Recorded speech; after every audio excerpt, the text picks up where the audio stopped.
Hello and welcome to helping academy YouTube channel.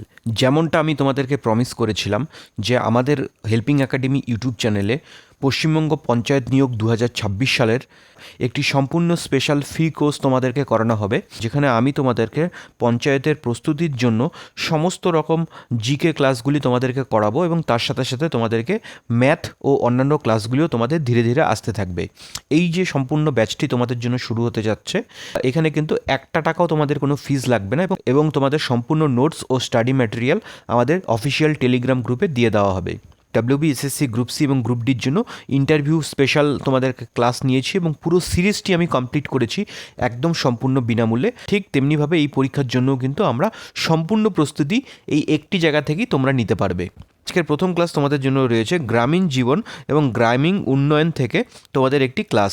যেহেতু তোমরা পঞ্চায়েতের পরীক্ষা দিতে যাচ্ছ, তো এক্ষেত্রে তোমাদেরকে কিন্তু আমাদের পশ্চিমবঙ্গে গ্রামীণ জীবন এবং গ্রামীণ উন্নয়ন বা বলতে পারো আমাদের লোকাল সেলফ গভর্নমেন্ট বা আমাদের একদম তৃণমূল স্তরে পঞ্চায়েত ব্যবস্থা কীরকমভাবে কাজ করে সেই সংক্রান্ত কিন্তু তোমাদের একটা বেসিক আইডিয়া থাকা দরকার। দেখো, আমাদের এই হেল্পিং একাডেমি চ্যানেলে কিন্তু শুধুমাত্র পরীক্ষা প্রিপারেশনের নামে কিন্তু শুধু এমসিকিউ প্র্যাকটিস করানো হবে না, ঠিক আছে? হ্যাঁ, এমসিকিউ প্রস্তুতির উপরও আমরা জোর দেবো, সেটা আমাদের টপিক কমপ্লিট হওয়ার পর। সেই বিষয়ে কিন্তু তোমরা ভাববে না। তোমরা যারা অন্ততপক্ষে যারা সিরিয়াস স্টুডেন্ট রয়েছো, শুরু থেকে শেষ পর্যন্ত কিন্তু পুরো ক্লাসটি তোমরা দেখবে। দেখো, ভারতবর্ষের যে গ্রামীণ ব্যবস্থা রয়েছে, এই গ্রামীণ ব্যবস্থার মূল ভিত্তি কী? এই গ্রামীণ ব্যবস্থার মূল ভিত্তি কিন্তু পঞ্চায়েত ব্যবস্থা। কেন পঞ্চায়েত ব্যবস্থা ভারতবর্ষের গ্রামীণ প্রশাসনিক ও উন্নয়ন ব্যবস্থার মূল ভিত্তি, পুরো বিষয়টি কিন্তু আমরা দেখব। ভারতবর্ষ একটা বিশাল বড় দেশ।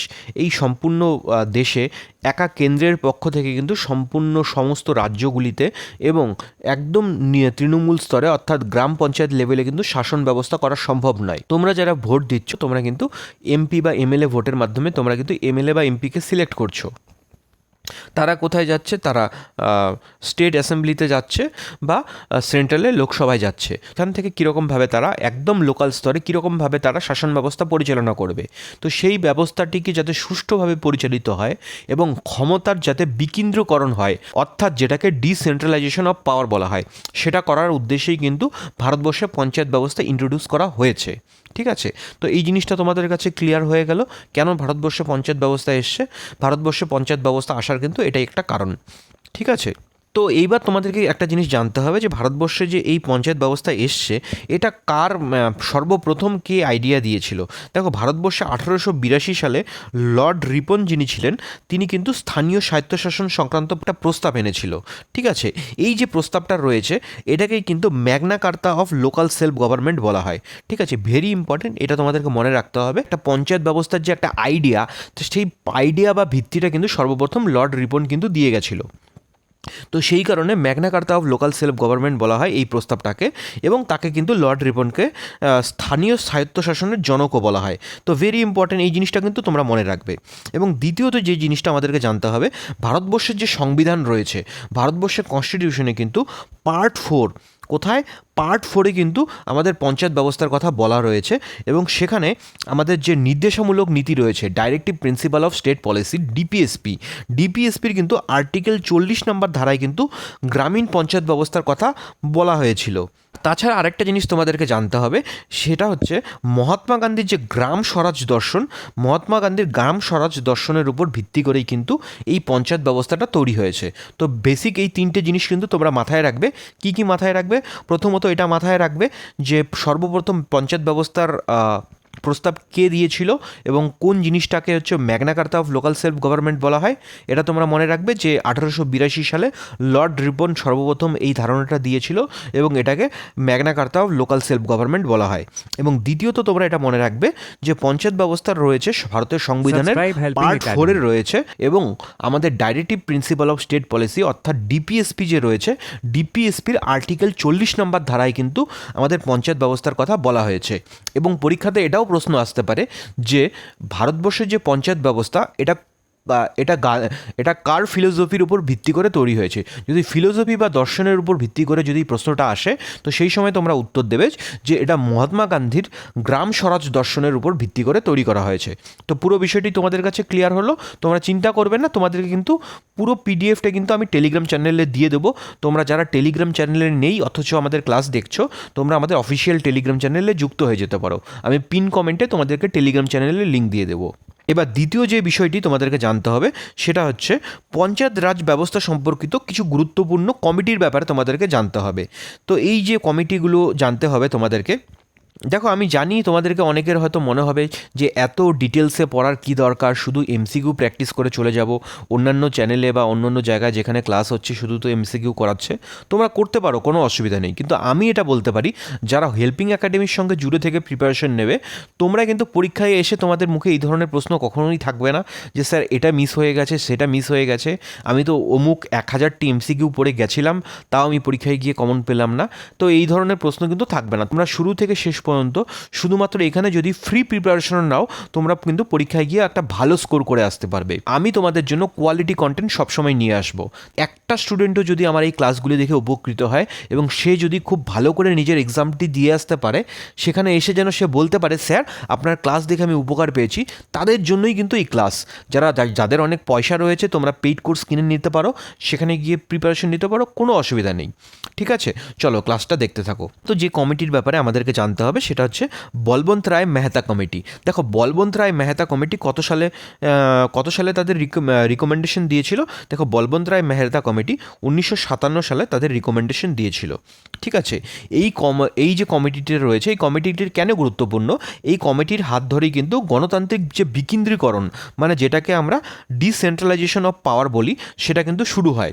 এবং এই বলবন্ত রায় মেহতা কমিটি বা বিআর মেহতা কমিটি কিন্তু সর্বপ্রথম ত্রিস্তরীয় পঞ্চায়েত ব্যবস্থার কিন্তু সুপারিশ করে। ত্রিস্তরীয় বলতে গ্রাম, ব্লক এবং জেলা স্তর, এই যে 3টা স্তর রয়েছে, এই 3টা স্তরে কিন্তু ভারতবর্ষের যে পঞ্চায়েত ব্যবস্থা বিভক্ত হবে, সেই সুপারিশটা কিন্তু সর্বপ্রথম বলবন্ত রায় মেহতা কমিটি করেছিল।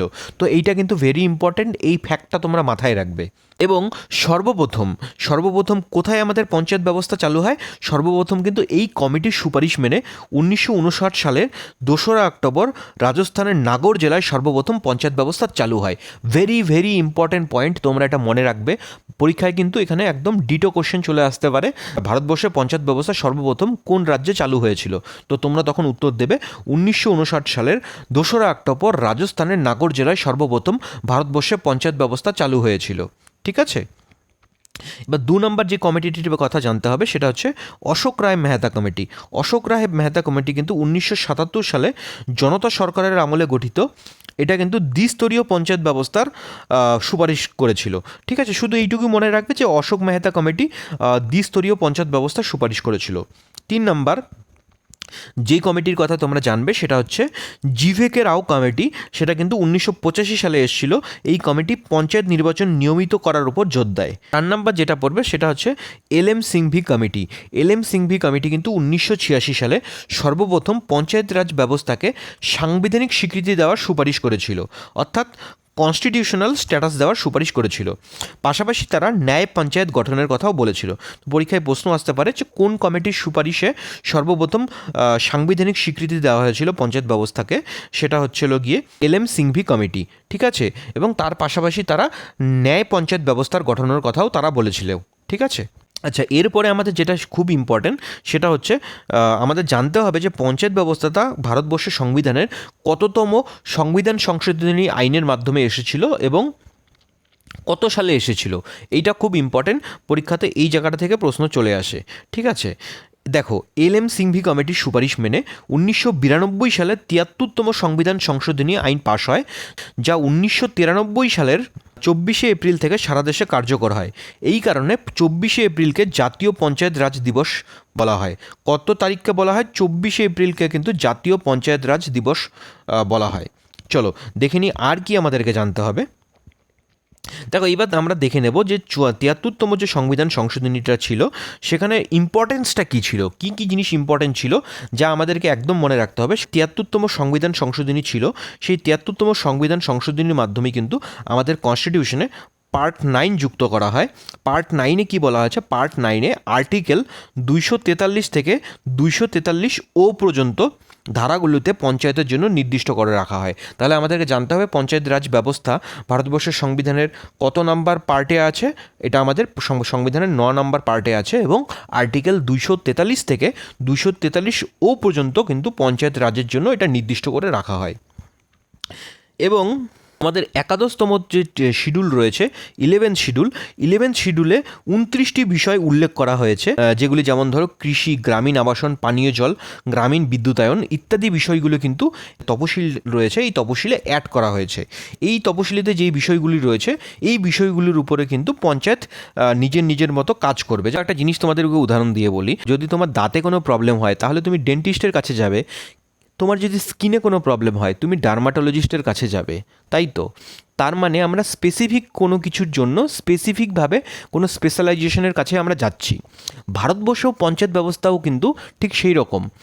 আমাদের একদম গ্রামীণ এলাকায়, প্রান্তিক এলাকায় ডেভেলপমেন্ট কী করে হবে? ডেভেলপমেন্টটা তো শুধুমাত্র সেন্ট্রাল থেকে করা সম্ভব নয়। তার মানে তার জন্য একটা স্পেশালাইজেশন বডি থাকা দরকার, যেই স্পেশালাইজেশন বডি শুধুমাত্র গ্রামীণ এলাকার ডেভেলপমেন্টের জন্য কাজ করবে এবং গ্রামের সমস্ত মানুষের অভাব অভিযোগের কথা শুনবে।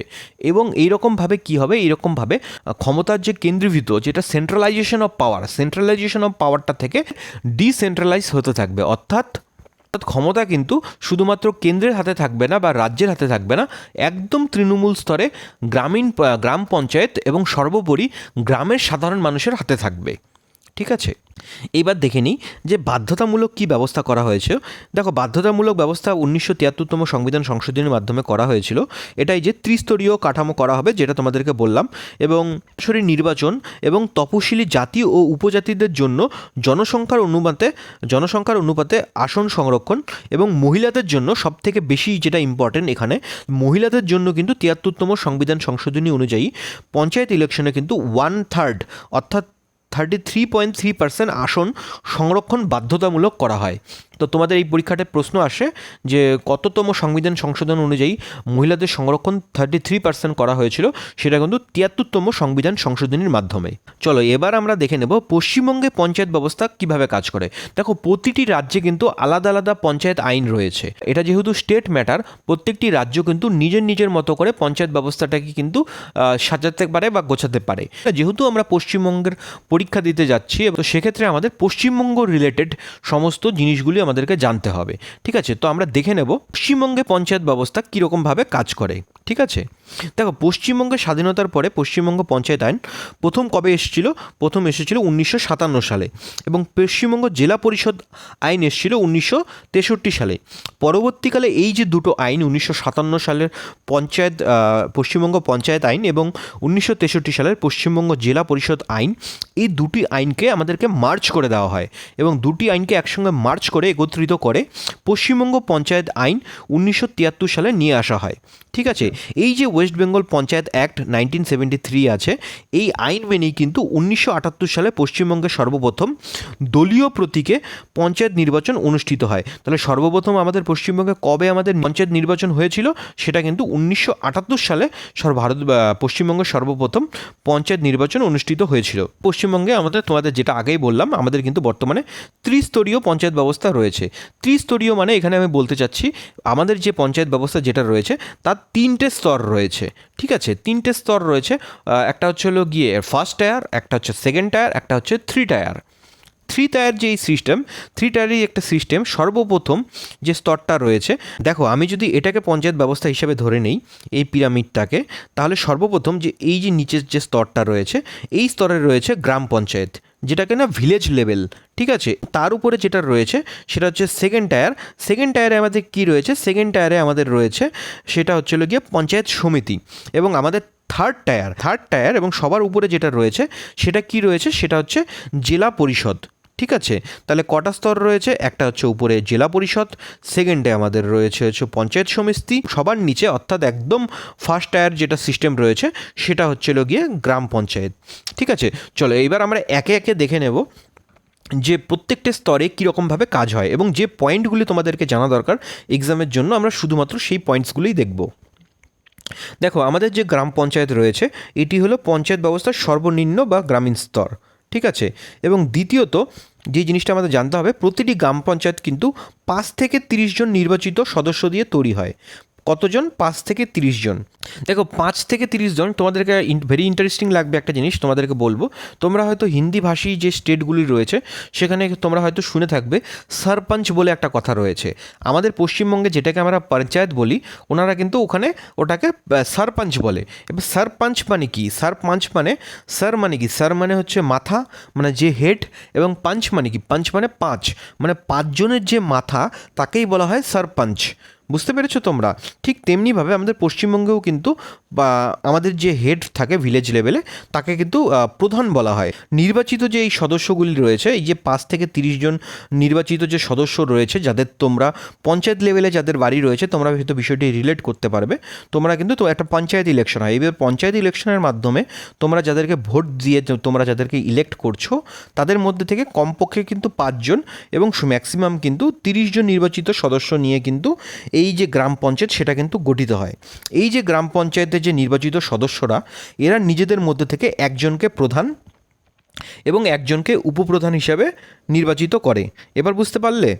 প্রধান হলো গ্রাম পঞ্চায়েতের কার্যনির্বাহী বা শাসনতান্ত্রিক প্রধান, মানে যিনি হচ্ছে প্রশাসনিক প্রধান, যিনি কিনা একটা সমস্ত ভিলেজ এরিয়া, যে সমস্ত এরিয়ার অভাব অভিযোগের কথা এবং ডেভেলপমেন্টের জন্য সমস্ত রকম কাজের তদারকি কিন্তু প্রধানের তত্ত্বাবধানে হয়। এবার তোমাদের জানতে হবে গ্রাম সংসদ কী। দেখো, গ্রামেও কিন্তু সংসদ থাকে, সেটা হচ্ছে প্রতিটি নির্বাচনী এলাকায়, যদি গ্রামে থেকে থাকো, সেই নির্বাচনী এলাকার যে ভোটাররা রয়েছে, অর্থাৎ তুমিই তো ভোটার রয়েছো, মানে যারা 18 বছরের প্রাপ্তবয়স্ক এবং ভোটার লিস্টে যারা নাম রয়েছে তারা প্রত্যেকেই কিন্তু গ্রাম সংসদের কিন্তু মেম্বার, ঠিক আছে। প্রত্যেকটি বৈধ ভোটার কিন্তু গ্রাম সংসদের বাই ডিফল্ট মেম্বার, তাদের কিন্তু আলাদা করে কোনো মেম্বারশিপ নিতে হয় না, তারা বাই ডিফল্ট হচ্ছে গ্রাম সংসদের মেম্বার হয়। এবং বছরে অন্তত 2বার কিন্তু এই গ্রাম সংসদের মিটিং ডাকা হয়। মূলত মে এবং নভেম্বর মাসে কিন্তু এই সভা ডাকা বাধ্যতামূলক। এইবার আমাদের জানতে হবে গ্রাম সভা কী। গ্রাম সভা হচ্ছে একটি সম্পূর্ণ গ্রাম পঞ্চায়েত এলাকার সমস্ত নিবন্ধিত ভোটারদের নিয়ে গ্রাম সভা গঠিত হয়। অর্থাৎ গ্রাম সভা এবং গ্রাম সংসদের মধ্যে পার্থক্য কী? গ্রাম সংসদ হচ্ছে আরও মাইক্রো লেভেল। প্রতিটি নির্বাচনী এলাকার একটা যে নির্বাচনী এলাকা রয়েছে, সেই নির্বাচনী এলাকার মধ্যে যতজন ভোটার রয়েছে তাদের নিয়ে গ্রাম সংসদ তৈরি হয়। আর গ্রাম সভা তৈরি হয় একটা সম্পূর্ণ গ্রাম পঞ্চায়েত এলাকার যত সংখ্যক ভোটার রয়েছে তাদেরকে দিয়ে। অর্থাৎ গ্রাম সভাটা অনেক বড়, সেখানে আরও মেম্বার্সের সংখ্যা আরও বেশি হবে। এবার এই গ্রাম সভার মিটিং কিন্তু বছরের একেবারে ডিসেম্বর মাসের দিকে অনুষ্ঠিত হয়। এটি পঞ্চায়েত কাজের বার্ষিক হিসাব এবং আগামী বছরের বাজেট অনুমোদন করে, ঠিক আছে। মানে সমস্ত রকম কাজই এখানে হয়, মেনলি বাজেট অনুমোদন করা এবং পঞ্চায়েতের যে বার্ষিক কাজের হিসাব সমস্ত কিছু কিন্তু এই সভাতে আলোচিত হয়। তো তোমরা বুঝতে পারলে যে গ্রাম পঞ্চায়েত একদম মাইক্রো লেভেলে কীরকমভাবে কাজ করে। এইবার আমরা দেখব পঞ্চায়েত সমিতির ব্যাপারে, যেটা কিনা আমাদের সেকেন্ড টায়ার, মানে আমরা দ্বিতীয় স্তরের কথা বলছি। এই পঞ্চায়েত সমিতির কিন্তু প্রশাসনিক প্রধান রয়েছে বিডিও, ঠিক আছে।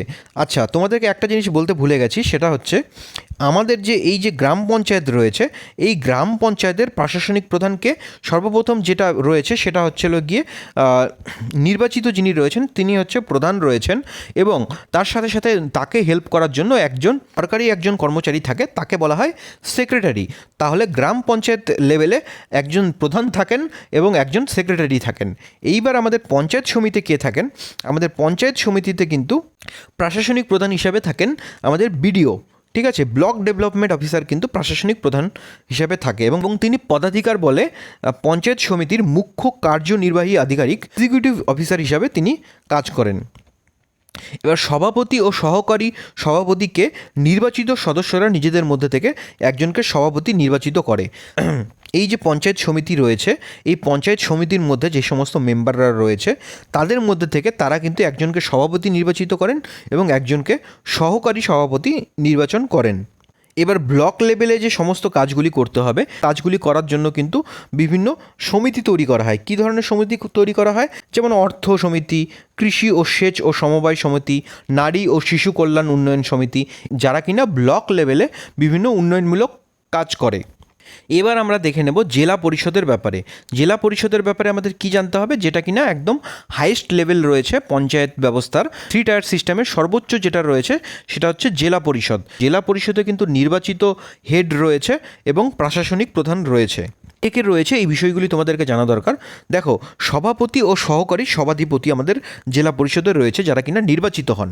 জেলা পরিষদের নির্বাচিত সদস্যরা নিজেদের মধ্যে থেকে একজনকে সভাধিপতি এবং একজনকে সহকারী সভাধিপতি নির্বাচিত করেন। সভাপতির পদমর্যাদা কিন্তু একজন রাজ্য রাষ্ট্রমন্ত্রীর সমতুল্য। এখানে ইকুইভ্যালেন্ট বলা হয়েছে, এখানে কিন্তু বলা হয়নি যে তিনি একজন রাষ্ট্রমন্ত্রীর মতো। এখানে বলা হয়েছে তার যে পদাধিকার বল রয়েছে, তিনি কিন্তু ডিস্ট্রিক্ট লেভেলে সেই এলাকার সমস্ত পঞ্চায়েত ব্যবস্থাটাকে কিন্তু তার নেতৃত্বেই কিন্তু পরিচালিত হয়। এবং এর যে প্রশাসনিক প্রধান কে রয়েছে তোমরা খুব ভালো করেই জানো, জেলা শাসক বা ডিএম বা ডিস্ট্রিক্ট ম্যাজিস্ট্রেট। ডিস্ট্রিক্ট ম্যাজিস্ট্রেট কিন্তু পদাধিকার বলে জেলা পরিষদের মুখ্য কার্যনির্বাহী আধিকারিক বা এক্সিকিউটিভ অফিসার হিসেবে দায়িত্ব পালন করেন। পঞ্চায়েত স্তরে কে রয়েছে? একদম পঞ্চায়েত স্তরে রয়েছে প্রধান রয়েছে এবং তার সাথে সাথে একজন সেক্রেটারি রয়েছে। এবং দ্বিতীয় স্তরে আমাদের কে রয়েছে? দ্বিতীয় স্তরে অর্থাৎ পঞ্চায়েত সমিতিতে আমাদের রয়েছে একজন সভাপতি ও সহকারী সভাপতি, এবং তার সাথে সাথে এক্সিকিউটিভ হেড হিসাবে রয়েছে একজন বিডিও। এবং আমাদের জেলা স্তরে যিনি রয়েছেন, আমাদের জেলা স্তরে রয়েছে সভাধিপতি এবং সহকারী সভাধিপতি। তার সাথে সাথে একজন রয়েছেন ডিএম রয়েছেন বা ডিস্ট্রিক্ট ম্যাজিস্ট্রেট রয়েছেন, তিনি কিনা প্রশাসনিক হেড বা এক্সিকিউটিভ অফিসার হিসাবে তিনি কাজ করেন। চলো এবার আমরা দেখে নেব পশ্চিমবঙ্গে যে পঞ্চায়েত নির্বাচন হয় সেই পঞ্চায়েত নির্বাচন কারা পরিচালনা করেন বা কীরকমভাবে আমাদের পঞ্চায়েত ইলেকশনটা হয়। দেখো, আমাদের সংবিধানের আর্টিকেল 243-এর কে ধারা অনুযায়ী কিন্তু পঞ্চায়েত ও পুরসভার নির্বাচন পরিচালনার জন্য রাজ্য নির্বাচন কমিশন গঠিত হয়। অর্থাৎ যে স্টেট ইলেকশন কমিশন রয়েছে, স্টেট ইলেকশন কমিশনের হাত ধরে কিন্তু পশ্চিমবঙ্গে পঞ্চায়েত ইলেকশন হয়।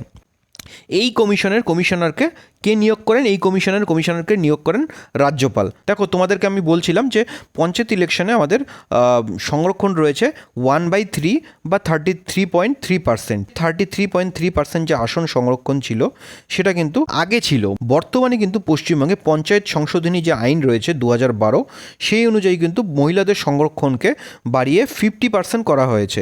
অর্থাৎ পশ্চিমবঙ্গে বর্তমানে 50% মহিলাদের জন্য সংরক্ষণ রয়েছে। তো পরীক্ষায় অনেক সময় প্রশ্নও চলে আসে যে সর্বপ্রথম কবে বলা হয়েছিল। সর্বপ্রথম 2010 সালে বলা হয়েছিল। সেটা কিন্তু সর্বপ্রথম পশ্চিমবঙ্গ পঞ্চায়েত সংশোধনী আইন 2012-র মাধ্যমে সর্বপ্রথম ইমপ্লিমেন্ট হয়। এবং সর্বপ্রথম তোমাদেরকে আরও একটা ইনফরমেশন দিয়ে রাখি, সেটা হচ্ছে পশ্চিমবঙ্গে 2013 সালের যে নির্বাচন হয়েছিল পঞ্চায়েত নির্বাচন, সেই পঞ্চায়েত নির্বাচন কিন্তু 50% মহিলাদের যে সংরক্ষণ আছে সেইটা মেনে কিন্তু সর্বপ্রথম 2013 সালে পঞ্চায়েত ইলেকশন হয়েছিল। এবার রাজ্য অর্থ কমিশনের ব্যাপারে আমাদের একটু জানতে হবে। সেটা হচ্ছে পশ্চিমবঙ্গে আমাদের যে রাজ্য স্টেট ফাইন্যান্স কমিশন রয়েছে, আর্টিকেল 243-এর আই উপধারা অনুযায়ী প্রতি 5 বছর অন্তর অন্তর রাজ্যপাল একটা রাজ্য অর্থ কমিশন গঠন করে দেন এবং সেই অর্থ কমিশন কিন্তু সুপারিশ করেন যে প্রতিটি পঞ্চায়েতে তো ইনভেস্টমেন্ট হওয়া দরকার, সেই রকম কিন্তু একটা অ্যামাউন্ট তাদের জন্য অ্যালোকেট করে। এবার আমরা দেখে নিই পশ্চিমবঙ্গ গ্রামীণ উন্নয়নের কিছু গুরুত্বপূর্ণ প্রকল্পসমূহ। এই প্রকল্পগুলি থেকে কিন্তু তোমাদের পরীক্ষাতে একদম ডিরেক্ট প্রশ্ন চলে আসতে পারে। সর্বপ্রথম আমরা যেই প্রকল্পটির কথা জানবো, যেটা খুবই ফেমাস একটা প্রকল্প, তোমরা হয়তো অনেকেই জানো, সেটা হচ্ছে Mahatma Gandhi national rural employment guarantee act. এটাকে সংক্ষেপে MGNREGA বলা হয়। বাংলায় বললে যার নাম হচ্ছে মহাত্মা গান্ধী জাতীয় গ্রামীণ কর্মসংস্থান নিশ্চয়তা আইন। এই আইনটা কত সালে এসেছিল? এই আইনটা 2005 সালে এসেছিল।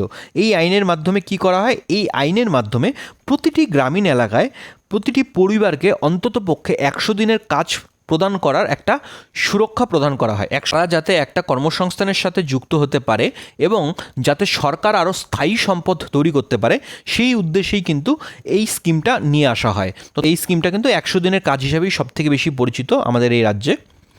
তো এই স্কিমটা 2005 সালে এলেও সর্বপ্রথম চালু করা হয় 2006 সালে। এবার যে স্কিমটার ব্যাপারে আমরা জানবো সেটা হচ্ছে PMAYG। PMAYG মানে হচ্ছে প্রধানমন্ত্রী আবাস যোজনা গ্রামীণ। তো তোমরা এটা জানবে যে কোন স্কিমের মাধ্যমে গ্রামীণ এলাকায় হতদরিদ্র মানুষদের জন্য পাকা বাড়ি তৈরি করা আর্থিক সহায়তা প্রদান করা হয়, সেটা হচ্ছে PMAYG স্কিমের মাধ্যমে। পরীক্ষায় কিন্তু এই স্কিমগুলি থেকে প্রশ্ন আসবেই। তৃতীয় যেটা স্কিম রয়েছে সেটা হচ্ছে DAY DAYNRLM, DAYNRLM, এই যে স্কিমটা রয়েছে এই স্কিমের পশ্চিমবঙ্গের রূপ হলো আনন্দধারা স্কিম হিসাবেই কিন্তু পশ্চিমবঙ্গে এটা পরিচিত। এই স্কিমের মূল লক্ষ্য হচ্ছে একটা স্বনির্ভর গোষ্ঠী তৈরি করে দেওয়া। স্বনির্ভর গোষ্ঠী বলতে এখানে SHG গ্রুপের কথা বলা হচ্ছে, যেটাকে সেলফ হেল্প গ্রুপ বলা হয়। সেলফ হেল্প গ্রুপের মূল উদ্দেশ্য হচ্ছে গ্রামীণ এলাকায় যারা দরিদ্র মহিলা রয়েছে তাদেরকে কর্মসংস্থানের জন্য সুযোগ বৃদ্ধি করে দেওয়া। চতুর্থ যে স্কিমটার ব্যাপারে আমরা জানবো সেটা হচ্ছে PMGSY। এই স্কিমের মূল কাজ হচ্ছে গ্রামীণ যে বসতি বাড়িগুলো রয়েছে সেই সমস্ত বাড়িগুলিকে সারা বছর ব্যবহারযোগ্য পাকা রাস্তার সঙ্গে জুড়ে দেওয়ার কাজ চলছে এই প্রকল্পের মাধ্যমে। তারপরে যেই স্কিমটার ব্যাপারে আমরা জানবো সেটা হচ্ছে জল জীবন মিশন বা জল স্বপ্ন। এই যে প্রকল্পটি রয়েছে এই প্রকল্পটির মাধ্যমে 2024 সালের মধ্যে এটা পুরনো ডেটা রয়েছে, তবে এটাই কিন্তু সরকারি হিসাবে এটাই লেখা রয়েছে যে 2024 সালের মধ্যে নিরাপদ ও পর্যাপ্ত পানীয় জল প্রতিটি বাড়িতে পৌঁছে দেওয়া। 6 নম্বর যে স্কিমটার ব্যাপারে আমরা জানবো সেটা হচ্ছে কৃষক বন্ধু প্রকল্প। এটা পশ্চিমবঙ্গ সরকারের একটা প্রকল্প। এই প্রকল্পটি হচ্ছে গ্রামীণ অর্থনীতির মূল ভিত্তি তোমরা জানো কৃষি। কৃষকদের আর্থিক সহায়তা দিতে এই প্রকল্পে বছরে সর্বোচ্চ 10,000 টাকা, যাদের 1 একর বা তার চেয়ে বেশি জমি রয়েছে তাদের জন্য 10,000 টাকা এবং ন্যূনতম 4,000 টাকা প্রদান করা হয়, এবং যার সাথে 2 লক্ষ টাকার জীবন বীমার সুবিধাও রয়েছে। এটাই হচ্ছে কৃষক বন্ধু প্রকল্প। এবং 7 নম্বর যে স্কিমটার ব্যাপারে আমরা জানবো সেটা হচ্ছে মিশন নির্মল বাংলা। মিশন নির্মল বাংলার প্রকল্পের ব্যাপারে তোমরা অনেকেই জেনে থাকবে। সেটা হচ্ছে ODF। ODF এর ফুল ফর্ম হচ্ছে ওপেন ডেফিকেশন ফ্রি। গ্রামীণ এলাকায় উন্মুক্ত স্থানে মলত্যাগ বন্ধ করার উদ্দেশ্যে এই স্কিমটা নিয়ে আসা হয়। এই স্কিমের মাধ্যমে গ্রামীণ এলাকায় 100% শৌচাগার নির্মাণ, কঠিন ও তরল বর্জ্য ব্যবস্থাপনার কাজ চলছে, যাতে কিনা প্রতিটি গ্রামীণ এলাকায় একদম ওপেন ডেফিকেশন ফ্রি হয়ে যায়। তো এই ছিল আজকে তোমাদের জন্য ক্লাস। তো আজকে যে ক্লাসটা হলো এইটা তোমরা পড়ে রাখবে, নেক্সট দিন তোমাদের কিন্তু এই ক্লাস থেকে MCQ করা হবে। আমরা থিওরি ক্লাস করাচ্ছি মানে এই নয় যে MCQ করাবো না, আমরা থিওরির জায়গায় থিওরির ইম্পর্টেন্সটা রাখবো এবং তার সাথে সাথে MCQকে নিয়ে চলবো। তো তোমরা কিন্তু মন দিয়ে প্রিপারেশন নিতে থাকো আর দেখতে থাকো হেল্পিং একাডেমি। ক্লাসটি যদি ভালো লেগে থাকে অবশ্যই একটি লাইক করবে এবং নিজেদের চাকরি প্রার্থী বন্ধুদের সাথে ক্লাসটি শেয়ার করবে। তো আর যারা তোমরা নতুন রয়েছো এই চ্যানেলে তাদেরকে বলবো don't forget to subscribe our YouTube channel. দেখা হচ্ছে তোমাদের সাথে পরবর্তী ক্লাসে। Thank you.